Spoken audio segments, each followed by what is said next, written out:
So guys, magandang gabi sa lahat, lalo na sa ating mga bagong followers dyan sa ating YouTube channel. So, kumusta na po kayo? Nandito na po tayo ngayong gabi para magkaroon ng video at kunting idea, lalo na sa ating mga customer dyan, lalo na sa mga hindi ko customer. Mayroon rin akong kunting mga advice sa inyo, lalo na sa ating nanood ng ating video, di ba? So, shout out muna natin ang ating mga customer, lalo na sa ating mga new subscribers. So, sana kung bago ka pa, huwag mong kalimutan na mag-subscribe sa baba, notification mong pindutin mo yung notification bell para lagi kang updated sa ating mga bagong video. Baka next time makapapromo tayong bigla is mag-message yan sa'yo, yung mga notification na yan. Baka ikaw yung mauna at ikaw yung makakuha. So ganoon lang guys. So shout out natin ating mga customer dyan sa Davao City, Tagum, Agusan del Sur, Surigao del Sur, Cotabato, Cagayan Valley, Cagayan de Oro City, sa Orquita, marami tayo dyan, Misamis Oriental, Bohol, Cebu. So dyan sa Nueva Ecija, Nueva Vizcaya, Southern Leyte. So marami din tayo sa Southern Leyte, layo na sa Cagayan Valley at Zamboanga. Marami tayo sa Zamboanga City. Pero sa Zamboanga City, yung mga customer natin dyan is wala pa pong nakakuha sa Zamboanga City. Wala pa po yung nakakuha. So mayroon naman tayo mga customer, pero yung mga sign talaga nila is alanganin. So alanganin. So maya explain natin. So shout out natin yung ating meron tayo na nagagulat yung nakaraang araw guys, kasi galing ako sa gawa. Naggawa ako ng humid locator. So biglang nag-text tong taga, ayaw dyan pabanggit ng pangalan, taga Cagayan Valley, si ma'am. Ma'am po yan. Basta hindi ko babanggit yung pangalan niya. So ayaw niyang papabanggit. Bigla siyang tumawag. So parang biglaan siya nag-order sa atin ng Tesla. So nagulat ako kasi mayroon akong gaway. So inisip-isip ko, gusto talaga niyang bibili ng Tesla. Tapos dyan ako sa gawa. So binilisan ko na lang. Ay talagang tinapos ko yung apat at pinuntahan ko yun. Kaya kagabi na ako na uli. So nag-overtime ako hanggang 2 AM para lang matapos yung mga humid locator. So yung Tesla na order natin, na-deliver natin kang ma'am. So ma'am, at kunting advice lang ko sa iyo, lalo na sa iyo na small financier lang. Alam ko talaga small financier. So ganito ma'am, advice ko sa iyo, alam ko manonood ka ng video na to. Huwag kang basta-basta mag-finance. Kasi mahirap po mag-finance. Patulad sa akin dati na finance ka na ng finance, tapos yung site pala is hindi mo binabasa yung lupa. Dapat alamin mo yung lupa, kung marami bang tubig or marami bang mga bato. Kasi pag ganyan kasi mabagal kayo sa trabaho natin, kasi tanggalin mo pa lahat ng mga bato, di ba? So mabagal yung pagtaporsiso niyan. So kunting ingat din, baka may trap diyan, may bomb. So mahirap din. So sa matubig na site na naman, ang pinakamahirap po na site po talaga is paghuki tubig. So pag mayroong site kami na tubig, marami kaming site na iniwanan talaga dahil sa tubig na yan. Kasi yan po ang nakapabagal. Hindi mo talaga masusundan yung mga live pointer yan sa mga ilalim, kasi dahil sa tubig. Dahil sa tubig na yan. Tapos mga coloring ng lupa, kasi mayroong mga sign na hindi po nag-ugnay sa mga bato, sa mga pointer na yan. Nandyan yan sa mga bato, di ba? So kunting dapat analyze muna ma'am yung site mo, kung dapat mo ba yan i-finance, dapat mo bang trabahuin. Kung dapat mag-finance ka ma'am, yung talagang legit na sign, kitang-kita mo talaga na legit siya, yan pinakamagandang site. Tapos makikita mo mayroong mga sign dyan na hinala mo na mayroon talaga mga giveaways. So maganda. Kasi yung Tesla, walang pili yan. Pag original yung Tesla na bili mo tulad sa atin, walang pili yan. So hanapin mo lang yung talagang legit sign lang. Yun lang. Yan ang pinaka-importante. Yan ang pinaka-maganda. Mayroon ako magkita sa dyan sa mga group chat natin na talagang tinatanong lang ang lalim. Ganito kasi guys, hindi ibig sabihin lahat ng sign is pagkaparehang lalim. Iba ang nagdalang general dyan, iba dito sa amin. Hindi ibig sabihin guys na alam na natin yung lalim. Walang nakakaalam sa lalim ng deposito. Wala talaga. Kasi hindi ka buhay dyan sa paglibing niyan. Hindi ka andyan, di ba? Hindi ka andyan sa paglibing ng deposito na yan. So, wala pong nakakaalam kung anong lalim, anong sukat Ang malalaman lang natin kasi mayroon nakakuha nating ibang mga katiits diyan na talagang nakakuha sa mga sign na yan. Pero hindi ibig sabihin na magkapareha. Siguro kung Mindanao na sign, part na yan, dyan, tapos malapit ka lang sa mga nakuha na mga ganyang sign, may possible na magkapareho sila ng lalim.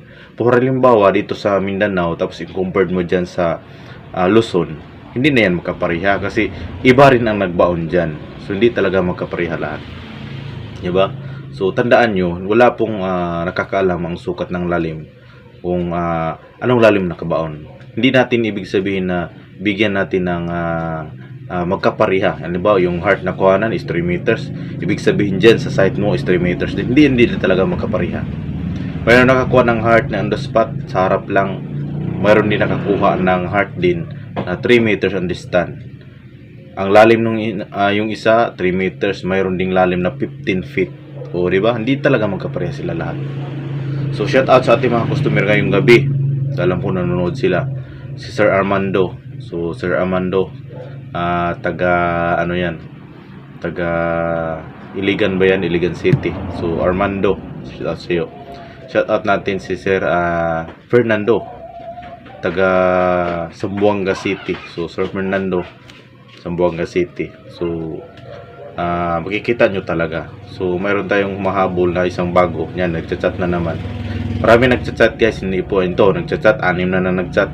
Naka-video lang tayo. So mayroon ng 6. So mayroong hahabol. Nagpapadala rin siya para bukas na daw siya ma-reserve. So dami talaga guys. Marami nagsisira sa atin. Marami naninira.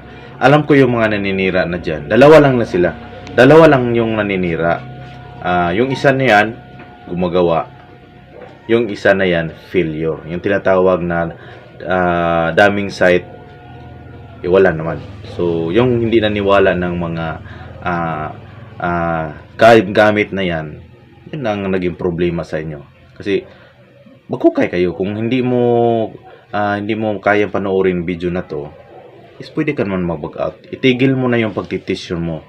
Maging self-employee ka na lang o maging employee ka na lang. Maging trabahante ka na lang habang tumatanda ka. Diba? So, ganoon naman ang buhay talaga. Pag hindi ka nagsisikap, magtatrabaho ka. Habang tumatanda, magtatrabaho ka. Pag tatanda ka na, magsisikap ka pa rin. Kasi, wala ka ng trabaho na natatanggap sa'yo. Imagine mo, 50 years old ka na, mayroon pa tatanggap sa'yo. Wala na. Okay lang kung regular ka sa trabaho. Mahirap talaga. Dapat i-sideline mo yan. Hindi ibig sabihin na ipairal mo yung pagiging tamad mo. Maging reklamador mo. Madami talaga mga ka-treasure hunter natin na dalang minamaliit niya ng treasure, yung pagtitiits. Alam niyo, sa pagtitiits, walang bayad yan. Wala kayong binabayaran, libre yan. Kahit ilang taon pa kayo magtatrabaho, kung makakuha kayo isang basis lang, wala na. Ano pang gagawin mo? Nakakuha ka na, di ba? So, hindi mo pa na kailangan mong trabaho. Kailangan mo na lang kung paano malaguin. Huwag ka pabigla-bigla. Kasi pabibigla-bigla, alam mo na yung mga kataong nakikilala sa'yo. Bakit si Plano naging ganyan, kabili agad na wala namang magandang trabaho. So dapat huwag mong biglain, dapat relax lang. Relax, sila sabi ko sa inyo, relax lang. So marami tayong mga customer guys na talagang tinanggihan ko talaga. Mayroong iba dyan na sir, papagawa ko talagang timing talaga siya na pagod ako. Tapos may nag-text, may tumawag na sir, magpapagawa sa akin ng mga gadget na parang nutrisyon. Sabi ko naman, hindi ko muna kukunin kasi pagod pa ako. Mayroon nga nagpapagawa dito, Aurameter, hindi ko pa binigyan ng papadalahan ng ating number o pangalan. Kasi alam ko pag bigyan natin niya, papadala siya agad. So nakakapagod kasi gumagawa ng Aurameter. Yung Aurameter yung pinakamahirap gamitin. So hindi ko siya binigyan muna ng kung saan ipapadala yung pera kasi nakakapagod yan gawin. So antay ka lang sir, antay ka lang. Magsabi lang ako kung kailan ka magpadala. Kasi mahirap gawin yung araw. Pwede ka naman bumili tulad ng ating customer iba dyan na sinabihan ko linggo pa ako gagawa, di ba? Sabi ko sa niya, linggo pa ako pagagawa. Bumili siya agad. So ganoon lang. So, kung talagang mukhang pera pa ako. Alam nyo guys, mukhang pera pa ako guys. Yung nagpabili sa akin dami dyan, nagpagawa, tatanggapin ko yan lahat. Pero tinatanggihan ko yan. Alam na mga customer dyan, nanonood dito. Tinatanggihan ko yan. Sabi ko, doon ko muna sa iba. Lahat ng customer, sinabihan ko yan na doon ka muna sa iba, sir. Pwede naman mag-try sa iba. Pwede ka naman mag-try sa iba. Wala namang problema sa okay namang problema sa atin. Kasi libre lang po ang paggawa dito. Wala po talagang bayad. Imagine mo magkano ang per gram ngayon sa 24 karat. Isipin nyo, magkano per gram sa 1 gram. 1 gram sa isang 24 karat. Pag 18 karat, mura lang talaga. Kasi yung 18 karat, andyan lang yan sa mga 2.8. Ganyan, 2.8, diba? 2.8. Pero yung 1 gram sa 24 karat is 3.7 yan. Imagine mo 1 gram lang yung pira mo na 3.5. Kulang pa yan ng 200 para ibili natin ng 23 karat ng gold, diba? Yung 24 karat ng gold is 3.7 yan pag binili mo. O ganun kamahal. So, diba? So, kailangan natin yung mga ganyan na size. Hindi ko naglalagay ng ganyan mga 24. Kasi maliliit lang talaga nilagay. Imagine mo ilang customer natin. Kung lalagyan, mayroon ng customer na gusto lalagyan na ng 1 karat. 1 gram. Gusto niya 1 gram ilagay na sa locator niya. Napakaswerte naman kung 1 gram ilagay natin dyan. Diba? Imagine mo ilang customer na tayo. Magdalawang taon na tayo. Siguro ubos na yan kalahating kilo dyan sa paglalagay natin dyan, di ba? So, kung nilagyan natin ng okay lang sana kung yung paggagawa nyo is mayroong labor. Kung mayroon kayong binabayaran na labor, okay lang. Libre lang, tapos lalagyan ko pa kayo ng 24 karat na gold. Mas lugi ako dyan. Libre na nga kayo paggawa, tapos lalagyan ko pa ng 24 karat na gold. So, maling-mali po talaga. So, pasensya po talaga, hindi ko nilagyan. Yung iba dyan, nilalagyan lang natin ng mga plated. 18K, 21K, mga plated lang na yung mga kuha lang natin ng mga alahas lang. Yun lang nilalagay natin dyan sa loob. So, yung iba dyan is powder na nilagay natin. Yung naubusan tayo ng mga plated, powder lang, maliliit na powder. So, mini-mix natin yan sa load para hindi makita. So, mix natin yan. So, ganun po talaga. So, imagine mo yung magkano binibili mo sa locator, tapos lagyan natin ng 24 karat. Kulang pa nga yung binibili mo diba? Sa materials lang, magkano ang bibilihin natin materials, lagyan pa natin ng powder. So, hindi ganun. So, yung nag-request sa akin na lagyan ng 1 gram ng 24 karat, hindi na pwede yan. Bayaran mo yung labor. Alam mo yung price natin ng homemade locator natin. Yung homemade locator natin is tested po yan kasi siyam na po ang nakakuha. So, di ba? So, hindi ko lang ako nag-overprice. Hindi talaga ako nagpa-overprice. Kasi libre lang Sinabi ko sa inyo, libre lang ang gawa. Libre na pa ako. Hindi po na ako nagbibinta na dami dito, naka-display. Ganyan. Kung nagbibinta pa ako, dami naka-display na. Dito, ito na available natin na mga homemade locator. Ito marami. Hindi po. Sa talaga ngayong nagpapagawa lang, yun lang gawa. Ba't ako kailangan ng paramihin para magbinta? Hindi po ako nagbibinta. Gumagawa lang ako sa gusto magpagawa. Diba? Sinabi ko nga sa mga customer na bili mo na kayo sa iba. Wala namang problema sa akin. Lalo na pagod ako, ipabili ko yan sa iba. So, yung hindi naniwala ng mga gadget, tulad sa mga hindi naman talaga maiwasan talaga mayroong ganyan, magkukay kayo. Pero ang payo ko sa inyo, mga ganyan, alam ko mayroon kayong pangarap sa sarili, pero hinto mo na yan, magtrabaho na lang kayo, di ba? Makakain pa yung mga anak nyo. So, hinto mo na lang yung pagtitiis, magtrabaho ka na lang. Diyan mo na lang yan maalala pag tatanda ka na. Tatanda ka na, wala kang ipon, di ba? So, napakahirap. Napakahirap talaga kasi pagtapos mong trabaho, patanda ka na, wala tatanggap sa iyo. Tanda ka, saka ka na mag-TH. Yan ang mga mababa talang IQ. Habang bata pa, pursige ka sa kabila. Yung sideline lang yung pag-TH mo. Saan ba ako galing? Di ba? Galing din ako sa maliit. Galing talaga ako sa maliit, guys. Itong talagang napakaliit. Kahit nga yung Magic Sarap, yung beach, hindi ko kayang bilihin yan dati. Napakahirap talaga.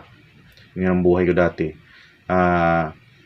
Yung kinakain namin dati is lugaw lang.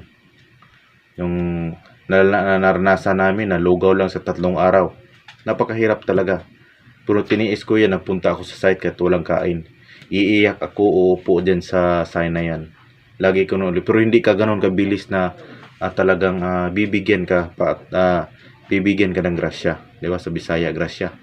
So, hindi ibig sabihin na bibigyan ka. Talagang titiisin ka hanggang kaya mo, saan ka kaya. Parang talagang kung sa mga ibang kuan pa, obserbahan ka muna kung hanggat kaya yung ugali mo. Ganun rin yan ang pagtitiis. Talagang hindi mo talaga maaabot ang dulo hanggat di malalaman nila kung anong maging ugali mo. Talagang malalaman nila is porsigido ka.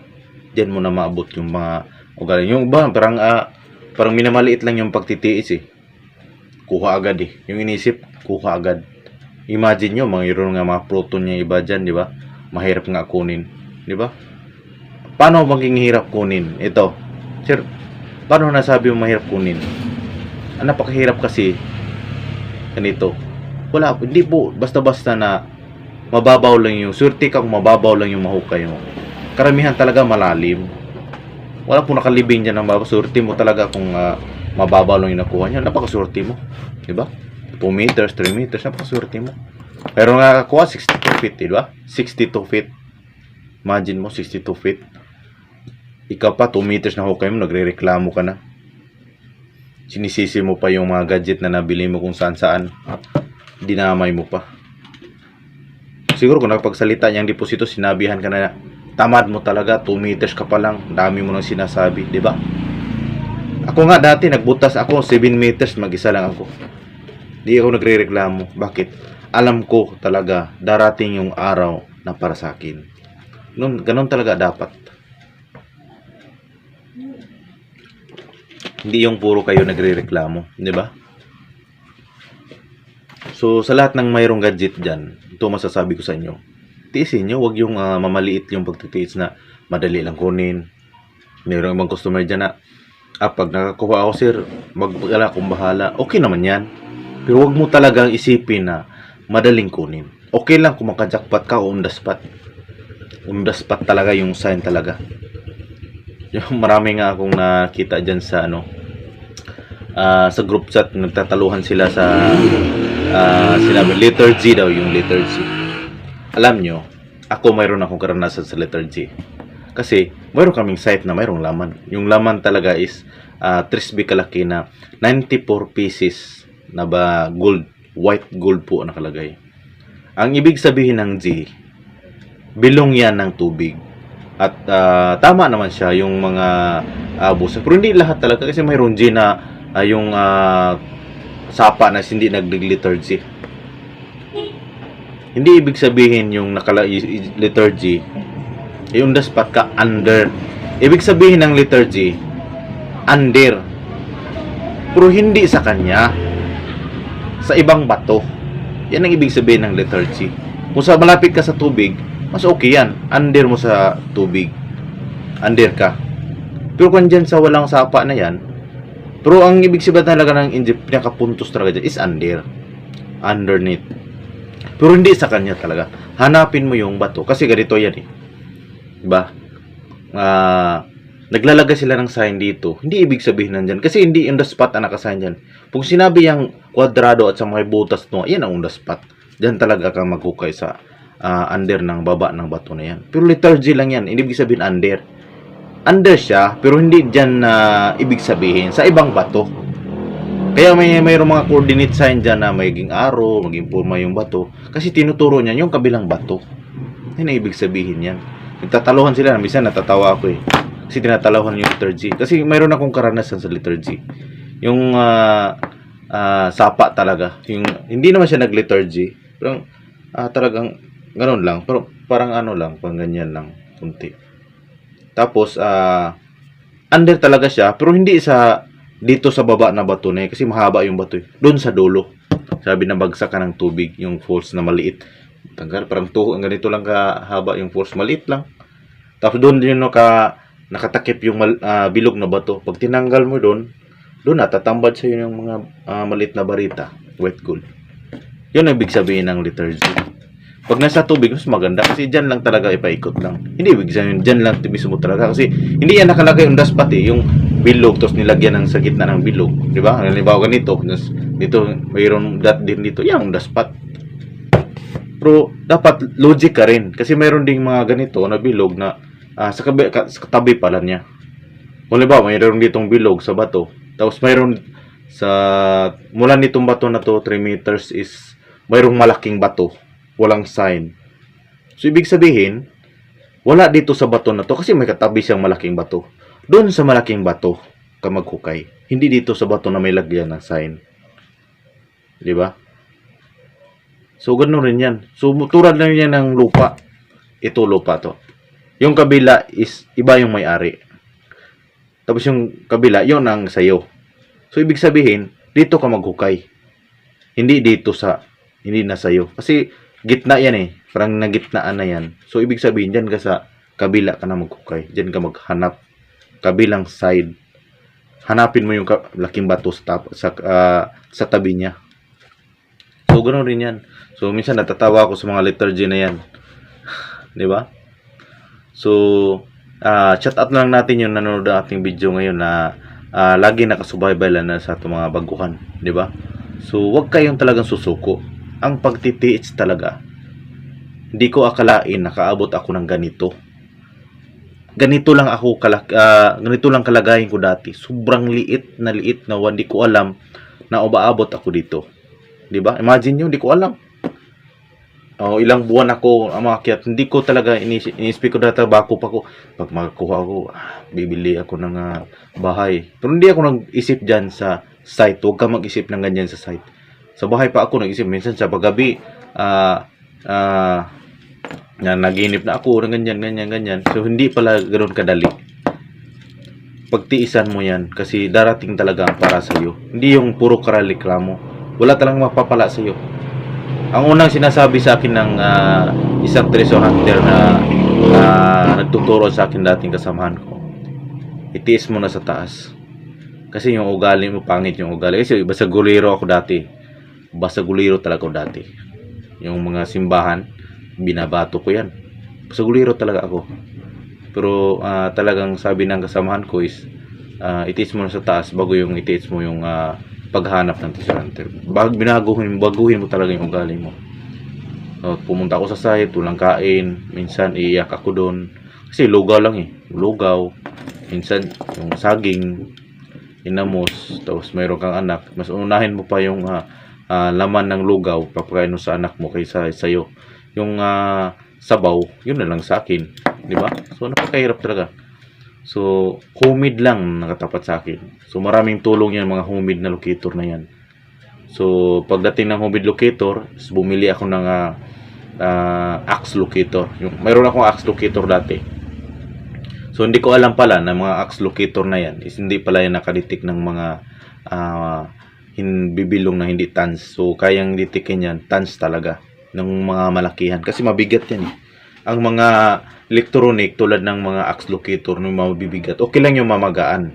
Si kayang atakin yan, mga maliit. So yung axe locator napakahirap kasi imagine mo yung mga tans na yan andyan sa mga 126 feet, 80 feet, o di ba? 200 feet. So ganyan kalalim sa mga tans na yan. So mayroong nagtatanong sa atin, sir, accurate ba yan yung satellite? So, sabi ng satellite. Yung satellite, alam nyo, okay yan. Pero ang kaya niyang ditikin 1 tons pataas talaga. Hindi niya makaditik ng 2 barita, 4 na barita, 3 barita. Hindi niya makaditik. Makita niya yung mga tons. Napakahirap naman yan. Paano hukayin?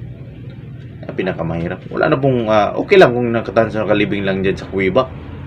Dulo ng kuweba is madali lang, di ba? Sa mga kuweba lang kung talagang para sa'yo, lapit lang sa'yo yung kuweba tapos mababaw lang, mas mamayam maganda. Pero karamihan talaga dyan malalim. Pero mayroong mga trap yan. Hindi ibig sabihin na makukuha mo lang yan sa easy, di ba? Mahirap yan. So talagang hanapin nyo talaga yung pinakamagandang sign ng giveaways. So mayroon namang mga giveaways na nakuha na 1950s, 1980s, 1960s, 60s, di ba? 1960s, nakuha na. Tapos sinukay mo uli. Wala na yan kasi nakuha na eh. So mas maganda mayroon kang gamit kasi naghuhukay ka na dyan kasi dito eh. Ito parang lusdak na lusdak, ni mo alam hinukaya na pala yung 1980s. Lusdak na lusdak kasi hukay yan dati tapos tinabunan lang. Hinukay mo ulit. Backfill ang mukha mo. Diba? So, mas maganda yung gamit kasi hindi ka na maghukay. Kasi may gamit ka na eh. So, ang gamit naman talaga, so mayroon talagang taong na hindi para sa'yo yung mga humid locator. Yung sinatunal ko sinasabi sa'yo, mayroon akong 11 pieces na humid locator na iba-iba yung may-ari. Kahit hindi ko nababanggitin. Yung kilala dyan sa Rizal, mayroon ako niyan. Binigay ko na lang sa mga ka-TH. Meron ako ka-TH binigyan dyan. Sa 11 pieces, isa lang talaga ang nakakaditik ng 3 meters na lalim. Kilala nyo talaga dyan sa YouTube channel si Tourjack Treasure Hunter. Yan, okay yan gamit niya. Okay rin yan yung gamit niya. Talagang shout out talaga ko sa kanya. Kasi yung kaibigan ko, nakabili ng gamit sa kanya. Tapos palihim lang ako na gamit ng gadget na galing sa kanya. Ganun lang. So hindi ko lang sabihin kung saan nakabili. Basta sa galing sa kanya. 11 pieces po, isa lang po ang napagana ko. Hindi ibig sabihin na hindi talaga to gumagana. Gumagana nung iba. Hindi ko lang talaga sila mapagana. Hindi ko alam kung paano gamitin. Kasi kahit na mayroon ng locator, alam mo na gamitin. Gumagana sila, pero hindi ko talaga alam gamitin. Yung napagana ko lang, yung lang talaga kang Sir Tourjack, paano niya sa YouTube channel. Yung gadget niya na nakabili sa kaibigan ko, yun lang napagana ko. Tapos, mayroong tagalabas na kachat ko, mga ilang buwan hindi siya nag-reply. At bumili ako ng bayaran ko, kasali na yung shipping fee, 23,000 yun. Umutang pa ako kasi wala pa akong pera eh. Umutang ako, nagtatrabaho ako. Palihim lang ako kasi magagalit yung asawa ko na pagbibili ako ng gamit. Palihim lang ako nag-utang ng pera. Yun, pagdating ng gamit, di ko akalain na di pala ganun makuha agad yung ganyan. So ilang buwan pa ganyan, sikap ko, punta ako sa site, iiyak, huhukay, wala. Kasi yung mga kasama ko dati, sumama tapos yung gusto nila makakuha talaga agad, hindi naman tayo nakakuha agad. So iniwanan nila ako. So ano na nangyari ngayon?